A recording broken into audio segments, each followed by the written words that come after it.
we're delighted to have with us the Governor of the Bank of England, Andrew Bailey, who I know is very interested in this subject and has very kindly given up his evening to answer some questions that I'm going to put to him in this subject. So Andrew, first of all, thank you very much for joining us.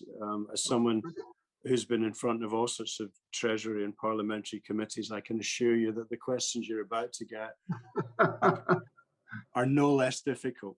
So with no further ado, but seriously, as you reflect from your position at the bank on everything that's been learned from the pandemic, what have been your major takeaways regarding what you've learned about the financial resilience of individuals and families, and how far did those experiences match your expectations ahead of this unforeseen, unprecedented event? Well, thanks, Douglas. It's a real pleasure to be participating. Of course, I have to say, I think I can say, like many people, I mean, the idea, many of us were sitting around anticipating a pandemic before it actually happened, to be honest with you, in many aspects of it. I mean, I think what I would say is that in overall terms, I think the resilience of the financial situation and indeed the economic situation in many ways to the impact of the pandemic has been, encouraging. I often say to people it could have been a whole lot worse and probably would have been in the past. That said, that's a sort of obviously very much a sort of 30,000-foot judgment. I'm also very conscious that the impact of the pandemic on people's financial situations has been very uneven. So the fact that we can look at the economy as a whole and say, the rise in unemployment could have been a whole lot worse, and in fact for much of the last year or so we've been forecasting it would be a whole lot worse, doesn't get away from the fact that COVID has had a very uneven impact. And one of the main reasons for that is that it's hit particular parts of the economy much more badly that have a high concentration of lower paid workers. So particularly the service sectors that involve close sort of human interaction tend to have a much higher concentration of low paid workers in them, and that has had a bigger impact. There's no question about that, notwithstanding all the support that's been put in place. So it's important to bear that in mind. It's also important to bear that in mind, as people often say to me, that it's had an uneven effect in terms of financial situation. It's had an uneven effect in terms of gender and in terms of ethnicity in that respect, because of the concentrations of of employment that we see. So I think it's very important to bear that in mind. Now, I think the financial system has responded very well. So the fact that the banks, for instance, were able to introduce an extensive mortgage holiday payment scheme very quickly, and again, they could do it. It didn't raise any questions about their stability, is of course a plus. It's also interesting to look at the pattern of what's gone on, that people have retrenched heavily in the areas of consumer credit and unsecured borrowing, much more so than they have where it's harder to do it, in fact, in terms of house borrowing. That's also not surprising, and is probably an indicator of the fact that it has been robust. But I think I'd also draw another factor in that you mentioned, which is important, which isn't really a COVID-specific factor, but COVID obviously plays on it quite heavily, which is what I tend to call the intergenerational effect going on here. So if we look longer term, what's striking in this country, and it's not just in this country, is that if you look at the sort of population and cut them up by sort of age groups by deciles, for instance, a decile of birth, it was the case really from about the sort of the 1930s onwards that each decile was better off in terms of income and savings than its predecessor, but that is no longer the case. I mean, that position has changed. So there is in this country, I think, quite a strong age factor here in terms of financial situation, and it certainly shows out in the work the FCA did on financial inclusion when I was there, and have continued since I was there.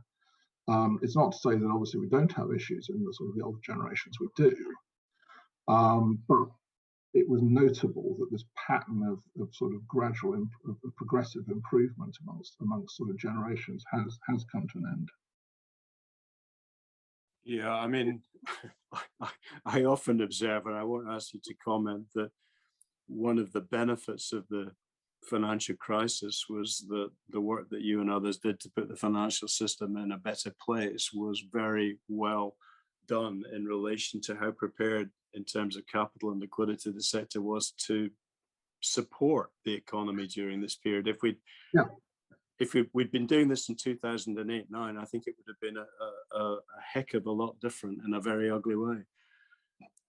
I agree with you. I mean, dealing with a banking crisis at the same time as a health crisis would have been a major problem. And the odds of us having it with that, if we'd had the COVID shock in a period before about 2008, would have been pretty high. Yeah, no, I mean, and obviously, I mean, as you said, the banks put in place mortgage support, the Treasury put in place an extraordinary number of business support schemes, furlough, and so on. But were you surprised how little families and individuals were aware of their own vulnerabilities and the levers they had within themselves to mitigate loss of income, as opposed to turn to the very well structured and necessary schemes that were put in place for them from the government?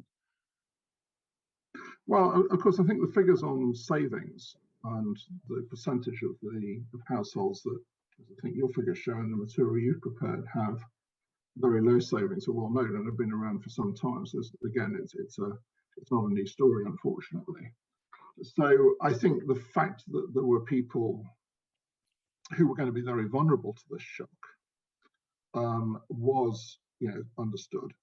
I mean, I like to think that also has had an impact in terms of shaping the scale of the policy response that's been made. Both the furlough scheme, as you say, the lending schemes, the things that banks have done to support with payment holidays. That the fact that we do have unfortunately quite a sizable portion of the population that is vulnerable in terms of the lack of its own protection in terms of savings was a conditioning factor in saying we've got to step in and provide extensive support. Yeah. So clearly two of the major trends over the last 18 months, very necessary, has been the extraordinary shift from physical payment, cash, to online payment and card-based payment, because that's the only way you can kind of pay for things nowadays. And then at the same time, you've had easier access to credit and many more schemes to allow consumers to take very short-term consumer credit, buy now, pay later kind of schemes. Do you think those two things together, more digital money and more access, easy access to credit, means that we have to think about how we educate young people in terms of what money is and what their responsibilities are in relation to money, credit, debt? Yeah, I mean, it's interesting. So you're absolutely right about the cash versus digital point. And by the way, of course, it is quite a consideration in terms. I mean, we have no plans to end cash, by the way, just to be clear. But one of the considerations in our mind in shaping that judgment is that there is a section of the population that still does rely on cash for budgeting as a budgeting tool. And again, it is the less well-off section of the community that tends to have a higher reliance on cash. I think on the access to credit question, I mean, one thing I would say is that one area where credit has become less easy to access, and I have to say I think this is a good thing, is that, of course, that there is now less payday lending, and the various forms of high-cost credit have shrunk over the last 10 years, really. And I have to say again, I mean, it may sound like a harsh thing to say, because you might say, well, that surely was was what was needed in a case like COVID. But again, I think it is a good thing, because I think if that industry had still been sort of firing in the way it was in the past, then I think the COVID situation would have been a gift to some parts of that industry who would have exploited it for all the wrong reasons. Yeah, no, you're absolutely right. I mean, dealing with challenges, problems is always something that we learn from, but avoiding them is always the better option. So what role do you see in the bank for financial education in terms of avoiding problems in the future as opposed to fixing them once they've occurred? Do you think we're doing enough as a society in terms of getting financial education distributed through all the segments of society that need some help? And does the banking system, does the bank have a role to play in promoting basic financial education for future generations? I think it's a great question. I mean, my judgment is I think we're doing more in this country across quite a few sort of parts of the landscape. We certainly are very keen to play our part in ensuring that we provide and are part of providing materials that can be used. So we've done an initiative with the Beano magazine, which they got me to promote actually, which was great fun, for a certain sort of age of school kids. And we're certainly very keen to do that. I mean, I have to say, we don't necessarily consider ourselves, we're not experts in preparing educational material because we don't necessarily talk and write in ways that, as I'm politely but bluntly told by the most conducive, and I sort of take it in good spirit. But we do sport. We are very keen on it. I think there is further to go, and I think there is a lot further to go in a number of areas. So I think education at the sort of young age, but actually, of course, also education at older age. I mean, one of the things that I found fascinating during my time at the FCA, and of course Hector's been much more involved in this than I have, was working and interacting with the various debt advisory bodies in this country and the work that they do. And I think that is, I think, little understood by quite a lot of the financial sector, and yet it's vitally important. And I've worried throughout my sort of contact with it, is have we got it on a firm enough footing, particularly financially, because it is critical. There's both an educational preventive element to this, and there's also an educational dealing with it when it arises, because sadly, of course, if you don't do that, many of the people who get themselves into that situation get themselves into it over and over again.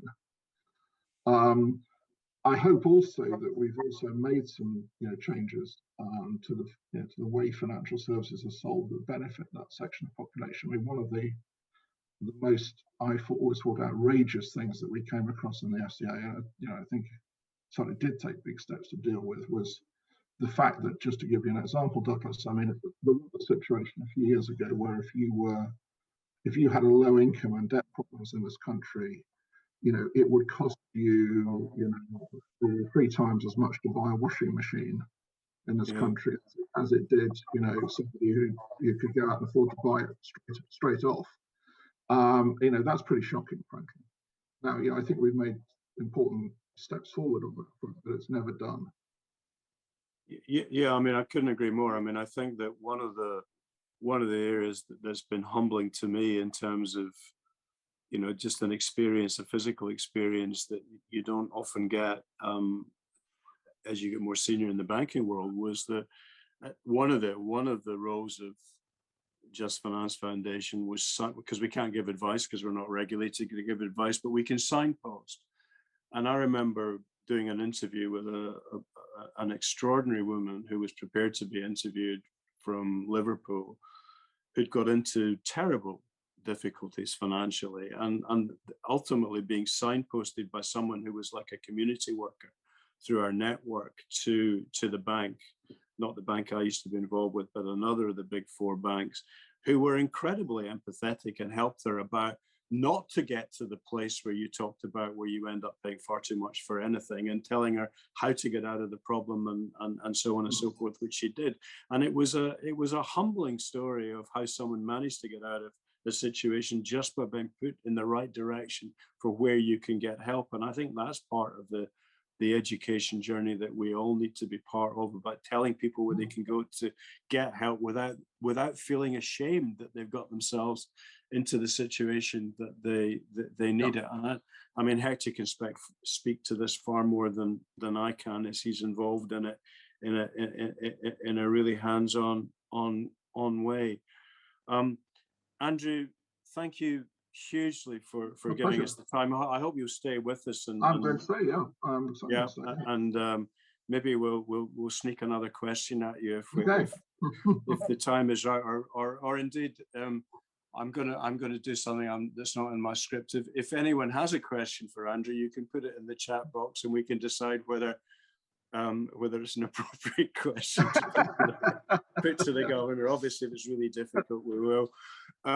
Let me hand over to my colleague, Sheila Nicoll, who's going to run a panel discussion on what we do with people that are really at the sharp end, and will give you their own thoughts, their own experiences.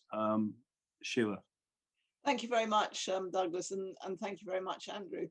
I think the video is fixed. If you would like to watch it now, would you like us to watch it, Douglas? I knew I would fix it. Yeah. So, Lazaro, let's see if technology can work now. Finger crossed. There we go. Ourselves at a pivotal point in the life of our nation.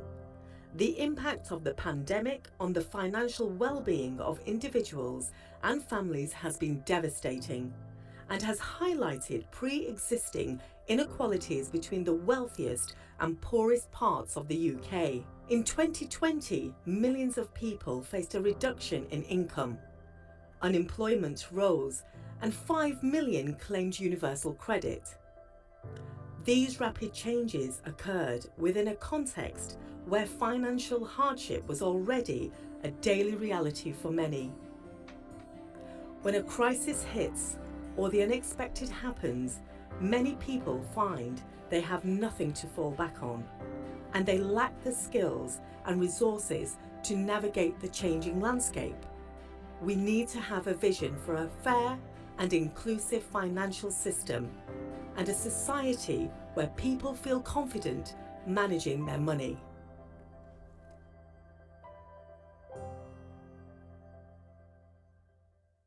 The Just Finance Foundation is a relatively new charity. On a day-to-day basis, we help to ensure that vulnerable people who are at risk of financial distress are given the skills that they need to enable them to forge their own path to financial resilience. We also know that we need to reach children at an early age when life habits are being formed, rather than undoing bad habits when they're older. So we developed our Lifesavers programme for primary schools. We train teachers to deliver financial education and support schools to set up savings clubs so that children have a hands-on experience of money and opportunities to save. All this activity is underpinned by a focus on values like generosity and wisdom. Lifesavers have taught me how to save, how to make my decisions wisely, and how to manage my money without needing the help of others. In Lifesavers, I've learned where our money comes from. I used to think money just came from the ATM, and whenever we want, just put in your card, lots of money coming out. But now, because of Lifesavers has come into our school, and it's really given me a boost. Now I know where money comes from and how I need to earn it.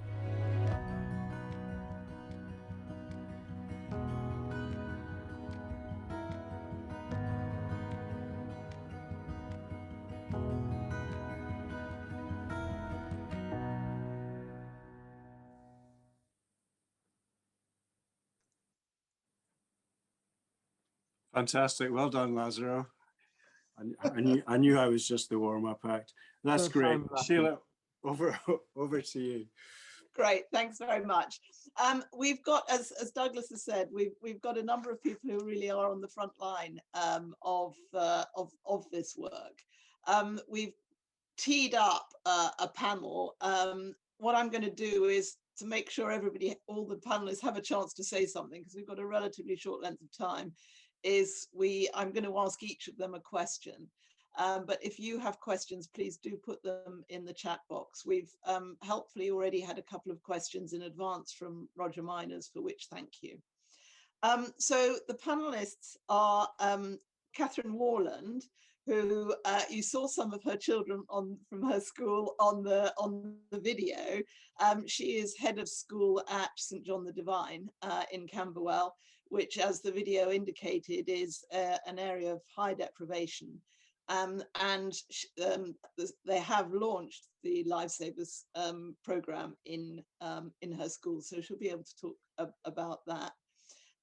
Katy Brown is a partner in Morrinson Wealth. Welcome, Katy. It's great to have you here, and thank you very much for your contributions to this event. And she is a partner at Morrinson Wealth and has been integral in setting up Morrinson Wealth Wellbeing, which supports financial education within and outside the corporate world. We've got Hector Sants, who needs very little introduction, I'm sure, from many of you, but is a fellow trustee of the, in this particular occasion, is here as the trustee of the Just Finance Foundation. And we've got Sarah Wallace, who is the Director of Programs for the Church Urban Fund, of which the Just Finance Foundation is a subsidiary.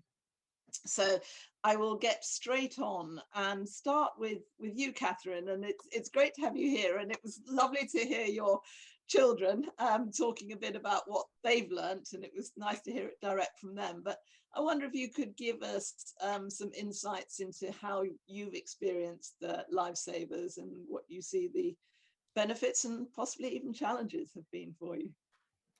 Thank you. It's great to be here, although I think Alex and Armin would probably be better at answering your question than me. So we've been running Lifesavers here for, I think it's around 2.5, 3 years. There are two clear strands to the work we do here in school. The first is the delivery of the financial education programme, and then the second is the savings bank. For us, the most important element has been developing the children's understanding of the world of money and everything that entails. And the programme has worked really well in our school, as the values that permeate the teachings of Lifesavers fit alongside our school values, and they work alongside the spiritual, moral, social and cultural developments of the education system. The teaching within the programme allows the children to learn about and then to learn how to manage money and the importance of saving. And this is then supported by the ability for them to save money and for their families to save money. As you saw in the video, we have high levels of deprivation in our school, and money is such an important element in our children's lives, and many of our older children worry about money. We have a number of families who would say they don't have enough money, and they don't. Many of our children visit food banks with their parents, and they watch as their parents have to make some quite difficult decisions over what they're going to spend their money on. And this has been exacerbated massively by the pandemic. The number of children who now attract the People Premium Grant has increased greatly. But despite those high levels of deprivation, we live in the city, and our children get to visit it in normal times, and they see the wealth around them, and they talk about, particularly Armin and Alex there, talk about the injustice of how wealth is shared across groups, but they also recognise that through the big question work that happens in the programme, that there are ways in which people can help themselves to be financially stable. So the programme has supported us in promoting a positive understanding about money and finance with our children and our families. And indeed, it's helped some of our staff to adopt good practices as well. We know that we need to help children form good habits from a young age. And what we had done is adapted the Lifesavers resources to use with our early years. So we're delighted about Milo's money and the resources being specifically targeted to the early years, because that fits really well within the early years curriculum. It means, as with all other interventions, the earlier you work with children, the more impact you have. As I say, our staff have learned quite a bit themselves as part of the programme, and that's one of the great things about Lifesavers. It does come in and do some of the hard work for you. It trains the staff, it gives them resources for teaching, and there's the ongoing support to make sure that you are successful. throughout the programme. It's very much a part of what we do now here in school. Every term we focus on one of the big questions. We share this with parents through Lifesavers leaflets, they're called. We talk about them in collective worship, and then they permeate all sorts of areas of the curriculum. And what it's been really good for is a driver to bring the school community together in many different ways to improve the life chances of our children. So we're delighted to be taking part in it. Thank you very much, Catherine. That's brilliant, and I'm sure there are lots of questions that that we could come back to. I think particularly, what the points you're making about the Lifesavers being values based, and also it's great the way you're involving not just the children but the teachers and their families, and that seems to me to be one of the benefits of particularly doing this at primary school age when families are still involved. So thank you, that's brilliant. We'll come back to you, I'm sure. Katy, I'm going to come to you next, and you do have experience of in this area, and I just wondered what your thoughts were on as individuals, and particularly as financial services practitioners that we've got on this screen. What can we do to move the dialogue along in helping children to learn about the value of money and importance of money as a life skill? Perhaps particularly some of the challenges that we've talked about around money coming out of machines rather than being about coins and notes. Well, hello, and thank you very much for having me as a guest. I'm really pleased to be part of this, what I think is a really, really important topic. Financial education very much is a life skill, and actually it's not just for children, it's for all. And in my day-to-day role, I see where financial education benefits everybody at every level. So it is a really key thing that should just be part of our society. So I'm actually a parent of a primary school age child, and I was speaking with this head teacher the other day, and she was surprising in some ways and not, but suggesting that the level of financial literacy amongst primary school children in the last sort of 5 to 10 years had reduced. And this is probably, as a direct result of advances we've made in terms of technology and payment systems and what have you. But now, literally, you just have to smile at your phone or ask Alexa, and you've made a purchase. It doesn't. There's nothing physical about it. There's no cash anymore. So that is something that is probably makes things more difficult for children to understand. Having said that, however, probably in the last couple of years at least, there's been a huge amount more resource and just education materials available around this subject. We're talking here about just Finance Foundation, the Lifesavers program, and for the younger children, Milo's Money.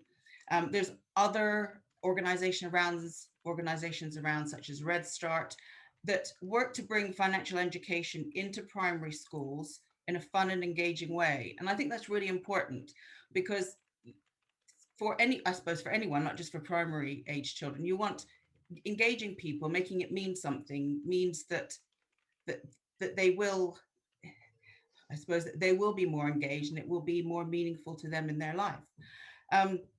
Interestingly enough, only just in the last few days, I logged onto my banking app, so the higher technology there, and found some financial education resources aimed at primary school children. So I think that's a really interesting shift, and I think that's a really, really good thing to see. So, there's no doubt that the importance of money and the value of money is a real key life skill. And it leads to financial well-being, which is linked to mental well-being. So it's all, I suppose, all in the round, and all needs to be considered. So I suppose the short answer to your question about what can we do as, being in the financial services sector, what can we do? we can do more of the same, and we can do more of it, and we can make sure it's delivered in a relevant way. So for the children of today and everybody of today, how they want to receive it. And we need to continue to do that. And we need to not think that that work is never done. It needs to be part of the fabric of society, I suppose. So we need to work together as parents, as teachers, as people within financial services to educate everyone at every opportunity and at every age to build the financial resilience. And that's, yeah, I think that's what we can do, and that's what we need to continue to do, and support programs that we've been talking about today, and support more and more of that. Brilliant, Katy. Thank you very much. And I mean, just a reflection on that.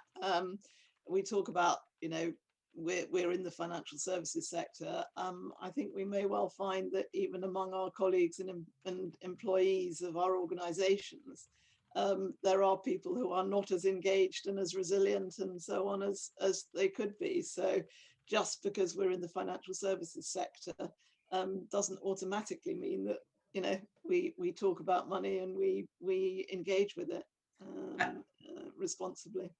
I wholeheartedly agree with you. Again, in my day-to-day job, I find that absolutely. It's just important that it's part of our society. It's part of what we do. It is a life skill, and yeah. It's just being taught about. The way I just, it's just, you know, culturally talking about money, just being willing to talk about money. Hector, turning to you and actually picking up on a comment that Katy made about there being other initiatives in this space. There are clearly a number of initiatives in this area, and I wondered if you had thoughts on what made the JFF financial education programs particularly distinct. Is this a market that's getting too crowded? Well, and clearly the market is quite crowded, and there are a number of propositions in the educational space. I mean, I think up to a point, that's not bad, because it's quite clear that teachers do have different needs and different requirements, and therefore having a selection of different propositions that they can choose to pick up is probably good. So I don't think we necessarily want a kind of monochrome approach. You know, having said that, it's not good, I think, given we have limited resources, and as we've heard earlier, we've probably got at least half of the children in schools not receiving financial education. We clearly don't want overlap and duplication. And with my other hat on, the Money and Pension Service, obviously I think one of our roles is to try to coordinate and encourage people not to duplicate, and we've made a bit of progress in that space. We've only been going for a couple of years, as you probably know, and obviously I think there is more we can do to encourage people to align and complement rather than duplicate. When it comes to Just Finance, however, I think it is in a very good space, because broadly speaking, there isn't anything quite like Lifesavers offering.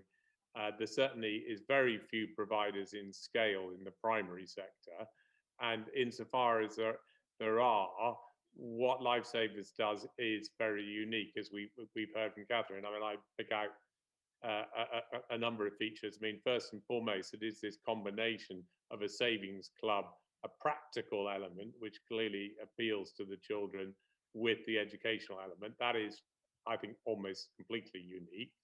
There is a good level of support for teachers. A lot of the other products are just online material, and then the teachers are left to pick it up without any support. So the support element is important.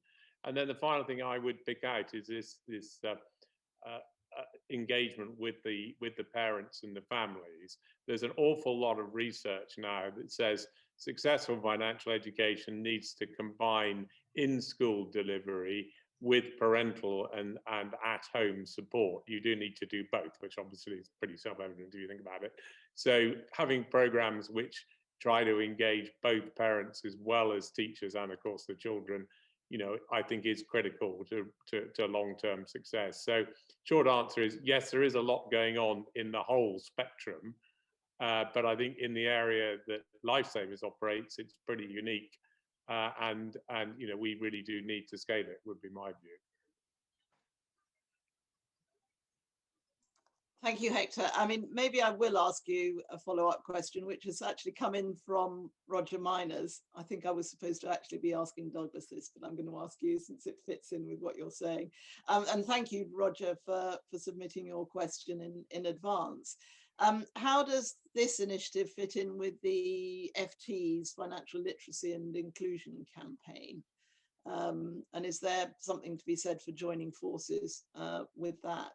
To have obviously literacy is a slightly different thing to overall financial education. Literacy is an underpinning. It's a sort of, obviously, if you're not financially literate, it's going to be difficult to engage with the wider educational agenda.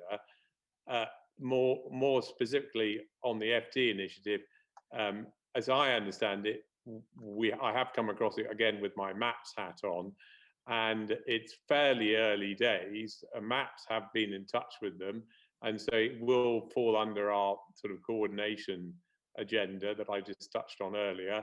I know there are discussions going on at the moment between MAPS and the FT to make sure hopefully it is coordinated. So I think, loosely my perception is it's an underpinning agenda, and we hopefully will coordinate with it with the MAPS hat on.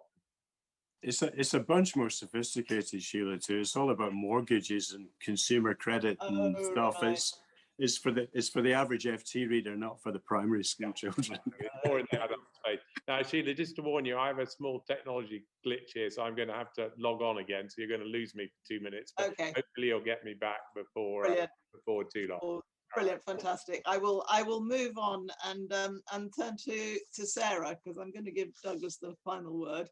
And Sarah, I mean, could you tell us a bit about how the pandemic has affected the work of the Just Finance Foundation, particularly primary school provision, and how things have changed and what are the current initiatives that you're working on? Sure. Well, as you can imagine, being a programme that worked in schools, when all the schools shut down all of a sudden, it put a bit of a stall on the work that we were doing. And we'd just actually taken on some new staff for scaling up our Lifesavers programme. So we'd all met in the office once before lockdown started. So we straight away had a bit of a challenge on our hands.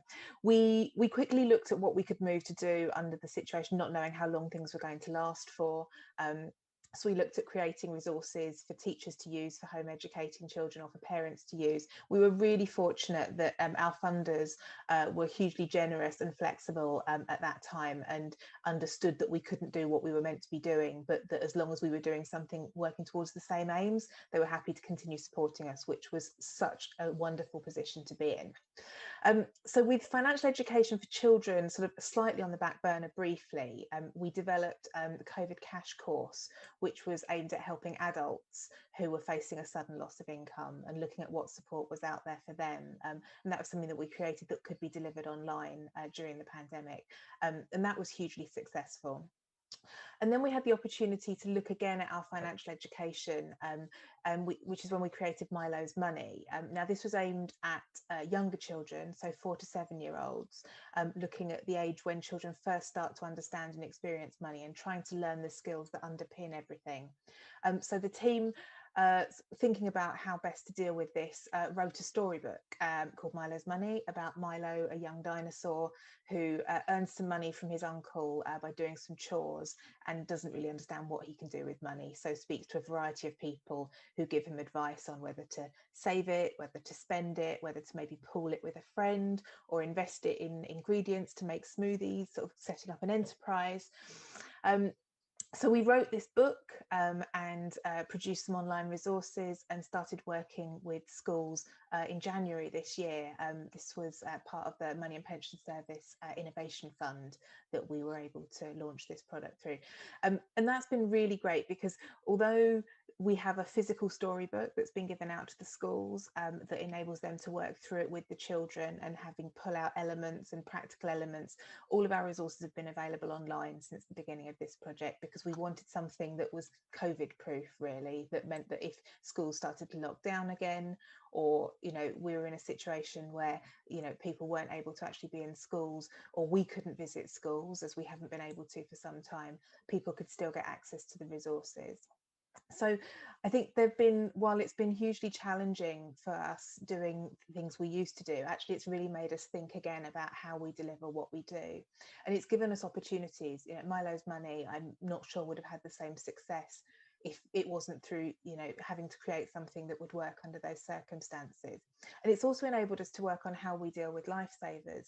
In the past, it's been very much a case that we go and visit all of our schools and we do training with the teachers face to face, which is our preferred option. But actually, everyone has quickly learned that if you can't do things face to face, there are other ways. And there are advantages to that as well, especially in terms of travel time, in terms of efficiency, how many people you can reach in one go. So it's enabled us to make our Lifesavers programme more efficient as well, enabling us to work with schools anywhere in the country rather than just in areas where we've got a coordinator. So there have been a number of advantages for us, definitely. Brilliant. Thank you, Sarah. I think you probably answered one of the questions which came in on the chat. Thank you to Carl asking whether materials are available. And I think because he says he's got a 4-year-old who thinks that daddy can buy a new one whenever anything breaks. So I think it would be, I think you've answered the question that certainly Milo's Money is certainly available. But yeah, so for the actual physical book, we ask schools or homeschoolers to sign up and register with us to be able to be sent the book. But the version of the book is available online for anyone to read. And it's funny that he mentioned that, because one of the reasons behind the book and teaching children about coins is because they don't see cash anymore. Children often don't understand that money as an individual level is a finite resource. Whereas actually when they learn about coins and notes, they do understand that better. So it's part of the reason for teaching it the way we do. We're getting some great questions coming in. So although I was rather looking forward to questioning Douglas, I think I'm actually going to pose some of the questions that are coming in. I think, Catherine, there's a question come from Fiona Turner, saying, given the wide range of resources that exist in this space, how did you go about choosing Lifesavers, and what were the criteria involved in making that decision? There are indeed lots of resources available out there. I think for us, when we heard about Lifesavers, we weren't looking for something, which is really important. We heard about the pilot that was running and thought, well, that sounds interesting. Let us find out more. But then when we were looking at it in a wider sense, when we choose anything here in school, we need to make sure that it sits alongside our curriculum.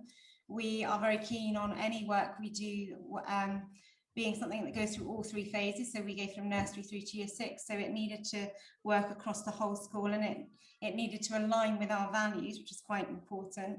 But then picking it, what was great was that there was the practical support and the training for staff, and that pre-COVID, that was here. And I do remember being in the session, and I can't remember who led it, so I do apologise, but they gave their email address out to members of staff who I know emailed them frantically when they had questions. But that ongoing support, the practical resources, was really important. And I think for us, it's about the impact it has. And the final decision for us in going forward was that we could have the savings bank, and what we were teaching the children, there would be a practical element and they'd be able to apply that in their lives. So that was one of our criteria when we started thinking about it in a serious way. Thank you very much. Thank you, Catherine. And I mean, we also had a question from Chris, which maybe I think is both for Catherine, Chris Cummings, which are probably both for Catherine and Sarah, which is, I've heard, following up on a remark, that if you teach the child, you educate the family. And, this has clearly been harder through the pandemic. So how have teachers coped with the extra demands from parents during this time? Catherine, I think we're back with you again, but Sarah may also have something to say. I mean, I slightly disagree with the first statement: teach the child, you educate the family. You teach the child, you get the family involved, and then you teach them as well. And that's we're quite bossy with our parents. They do have to come in and get involved. And we've tried to do that throughout the pandemic. I think it's been the same for us as it has been for you in your world. Things are harder and we have to be more practical in our problem solving ways, but we've done things remotely with parents during the pandemic, and where possible had meetings with them, and all of the practical elements such as the worship and things that we share with parents we've just been doing virtually online. So we've kept them involved in that sense. I mean, the second part of that question is, I could talk for hours about the demands from parents during these times, but specifically in this sense, the only demand we've had from our parents is about the savings bank, because we couldn't have so many people in school. We've shut that down for a short while. And actually, one parent, he constantly throughout the pandemic was saying, are you going to open this again? When are you going to be having us in? So yeah, we've just been lots of practical steps, very similar to everyone else in the world, managing virtually in much smaller situations, like one-to-one meetings. Fantastic, thank you. Sarah, did you want to add anything to that briefly? Only really that I'm in awe of teachers and how they've coped through this period. I think, you know, the amount of change they've had, the sort of short notice about doing things differently, trying to handle children in class and children at home.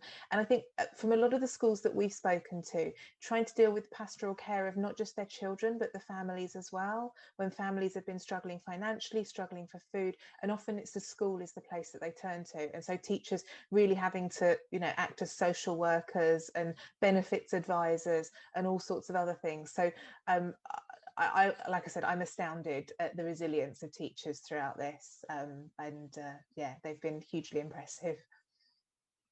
Right, we could go on for a lot longer, Douglas, but can I just ask you one question, which is the other question that came in from Roger Miners, which is, should there be a goal or ambition to make financial education part of the UK school syllabus?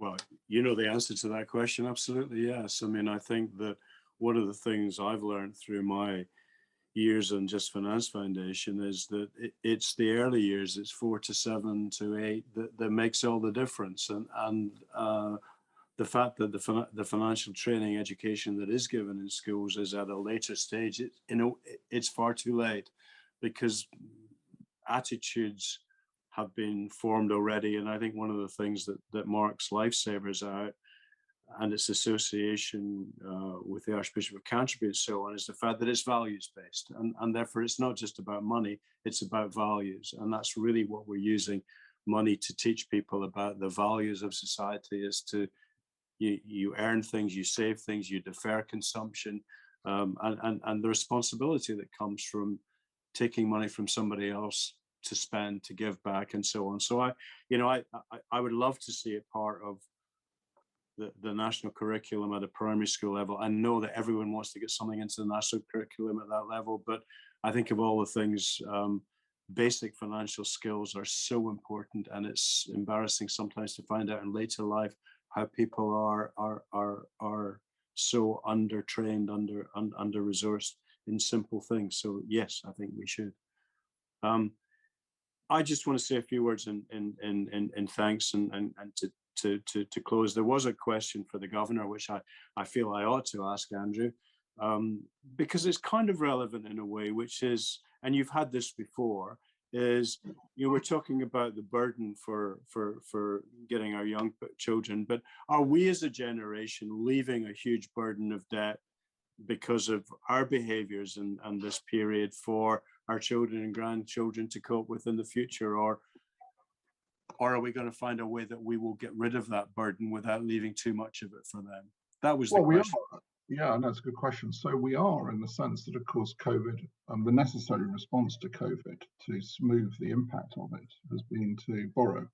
I mean, both by the government and by businesses. Actually, not so much by household. Household debt hasn't changed much over the last year. Business debt actually much more so in small firms than larger firms. So we are. But that's been a necessary response. Otherwise, the impact of COVID would have been, even more difficult. The challenge for us now is to make sure that we can, manage our way through that. And to be honest with you, as I say quite often, the best thing we can do is raise the sustainable level of growth in the economy. That's the best way to deal with it. So that's the challenge for us, in the years ahead. So it doesn't become a burden that we pass on over the long term, and indeed we feel over the long term, and that really is the challenge ahead. Can I just make one other point that came out of the conversation? I think it's something Sarah said, which is really interesting, and actually it sort of made me think. You made a point, I think, that much of the financial education hinges on cash because it's physical and it's tangible and you can hold it. And I think you present a really good challenge to those of us who are in this world. How do we achieve something comparable in a digital world when it isn't tangible? I go around making rather extreme statements about Bitcoin because frankly it is based on nothing. And so I say, look, if you want to own it, I can't stand in your way, but be prepared to lose all your money. But let me tell you one of the worst things that's happened in recent months. It's not in this country. El Salvador has adopted Bitcoin as its official currency. So there are people in El Salvador, and frankly, poor people in El Salvador who will own something that's Bitcoin, and they do not know what they've got, and they don't know how volatile it is, and that is incredibly dangerous. And it's your point's very, very good one, Sarah, that we need to think about. How can we, bring education to sort of bear on the digital world? Conscious of just looking at the chat very quickly. I think conscious of time and respecting everyone has probably had a number of Zoom or Teams meeting today. Can I just say some of the takeaways? Thank you all for your participation. I think it's been hugely insightful and interesting. I think we would like you to go away with the thought that getting education into primary school children in their early years about not just money, but the values that money represents in terms of exchange and saving and deferment, all of these good things is hugely, hugely important. There are many, many resources. I don't think anyone is going to have a monopoly on resources, but Milo's Money is a great resource. The governor talked about Money and Me, which is available not only just on the Beano website, but through the Bank of England website. Now, when the Bank of England is linked to the Beano, we've all learned something tonight. I think we're struck again with the debt that we owe our teachers, Catherine, for what you do. And if we are going to grow the economy, it's because we're educating people, not just in financial terms, but more broadly, to have the ambition and the courage and the curiosity to think of where they want to go in life. And what you do in weaving financial education into that, I think, is a fundamental part of growing the economy in the future. So if I can just thank everyone for giving up an hour of your evening this evening to come. Go away, please be an advocate for us. Please be a supporter of us. No doubt we will come and encourage you how to do that. But the most important thing is in everything you do in terms of advocacy, the importance of reaching young people at an early age in something that they genuinely enjoy and is fun. Has to be a good way of educating. So thank you all for this, and to Sarah and the team and Lazaro for doing miracles with the technology ultimately. Thank you, and for Bridget for putting this whole thing together. Have everyone have a great evening, and you probably all deserve a second glass of wine now. Thank you. Thanks and for the governor. Thank you very much. No, not at all. Thank you. Pleasure. Here. Tremendous. Pleasure. Thanks. Bye. Thank you.